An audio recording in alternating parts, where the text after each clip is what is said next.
Vladimir Sofal, in an interview with The Athletic, described how his son felt when he left West Ham. He said, I was no longer good enough to stay at the club he loves. He cried. He didn't speak to me for 2 days. He thought I would stay at West Ham forever.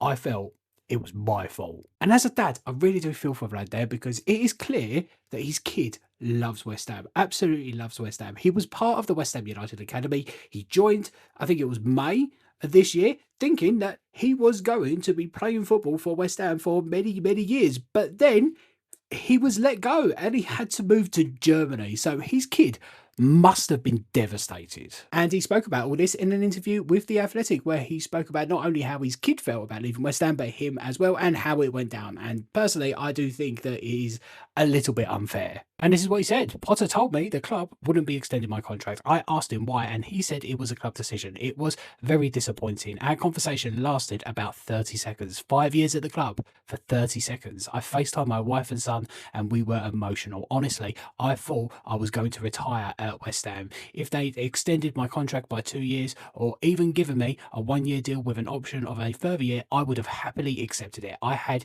it all pictured in my head that it would end this way. And he continued to say, I felt I still had something to offer, but it was the wrong manager at the wrong time. I didn't fit into his plans and I was forced to leave. Unfortunately, they decided to go in a different direction, and I'm still not over it. I miss so many people at the club, from the people in the kitchen, the security boys, the player care team, and the kit man. And I have to say, after reading that, it does kind of fill me with a little bit of disappointment that he's still not at the club, because one thing that we definitely need around the club at the moment are players that love the club and will give absolutely everything on the pitch. And he is a player that would have done that. Yes, some of his performances did lack near the end of his time and he did lose a little bit of pace, but he still would give absolutely everything every single game. Now, he did also say a couple of other things which I do find quite interesting. One of them was about Jared. He said Jared is a great leader and the club would be in a bigger mess without him. I would 100% agree with that.